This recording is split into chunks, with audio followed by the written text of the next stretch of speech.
जम्मू कश्मीर में हुए आतंकी हमले में बिहार के एक शख्स की जान चली गई। अंत समय में भागलपुर के वीरेंद्र पासवान को अपने गांव की माटी भी नसीब नहीं हुई।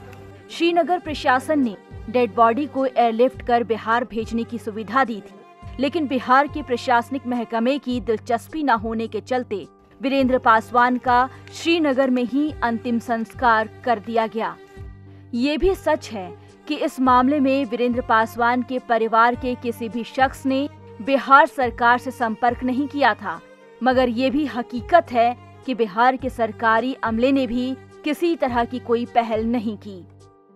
इस मामले में भागलपुर डीएम का कहना है कि परिजनों की सहमति के बाद मृतक का श्रीनगर में अंतिम संस्कार किया गया था।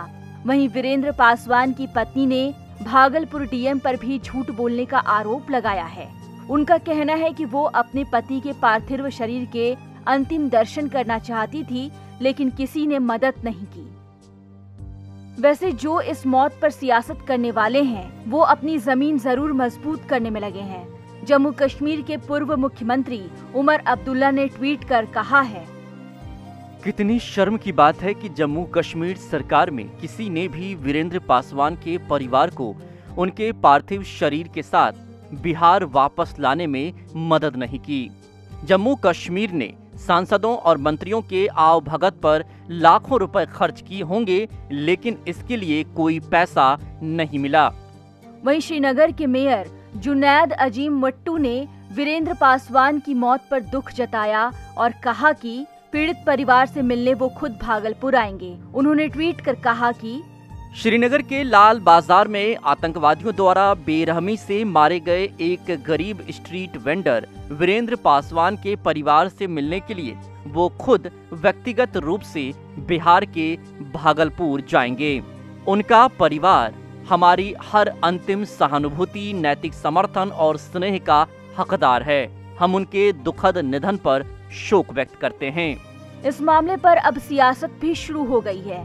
नेता प्रतिपक्ष तेजस्वी यादव ने नीतीश सरकार पर ट्वीट कर हमला किया और कहा, श्रीनगर में आतंकियों की गोली के शिकार बिहार के वीरेंद्र पासवान के पार्थिव शरीर को उनके परिजन भागलपुर लाने में अक्षम थे।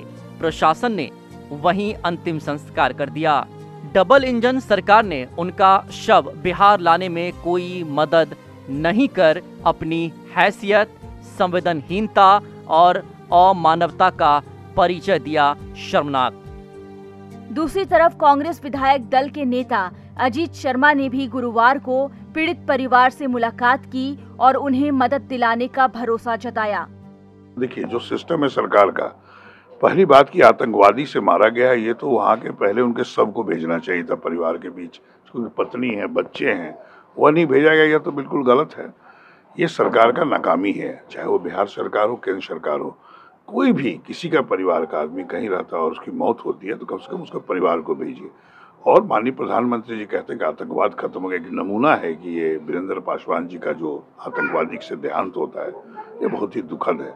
जिला प्रशासन श्रीनगर ने पासवान के परिजन को 1,25,000 रुपए की सहायता राशि दी है। इसके अलावा जम्मू कश्मीर सरकार ने शुक्रवार को 5 लाख रुपए की अतिरिक्त राहत राशि मुहैया कराई, जिसके बाद कुल मुआवजा राशि 6,25,000 रुपए हो गई।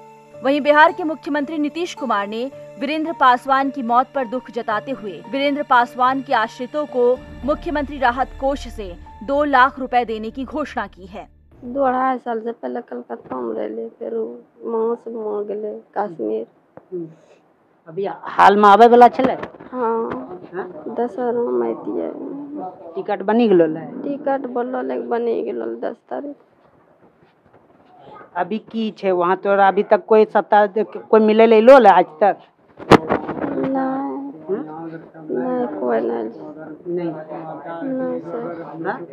नहीं। चाचा फोन किए थे तो बोले कि तुम्हारे पापा डेट करेंगे। उसको भी पहले ये पता नहीं था कि कैसे हुआ। तब फिर वो कुछ देर के बाद फिर फोन किए तो बोले कि तुम्हारे पापा को गोली लगी। तब फिर फोन किए, तब पता चला सिर में गोली लगी 2 और आतंकवादी के जरिए मारा गया। मीडिया रिपोर्ट के मुताबिक परिजनों का कहना है कि जम्मू कश्मीर प्रशासन की ओर से उन्हें एयरलिफ्ट की सुविधा उपलब्ध कराई गई थी, लेकिन प्रशासन का कहना है कि परिजनों ने सहायता लेने से मना कर दिया था। अब सवाल ये उठता है कि जब श्रीनगर प्रशासन से एयरलिफ्ट की सुविधा मिली थी तो बिहार के रहने वाले स्ट्रीट वेंडर वीरेंद्र पासवान का अंतिम संस्कार परिजनों को श्रीनगर में ही करना पड़ा। पार्थिव शरीर को बिहार वापस लाने के लिए सरकार समेत कोई भी सामने क्यों नहीं आया? Bureau report, ETV Bharat.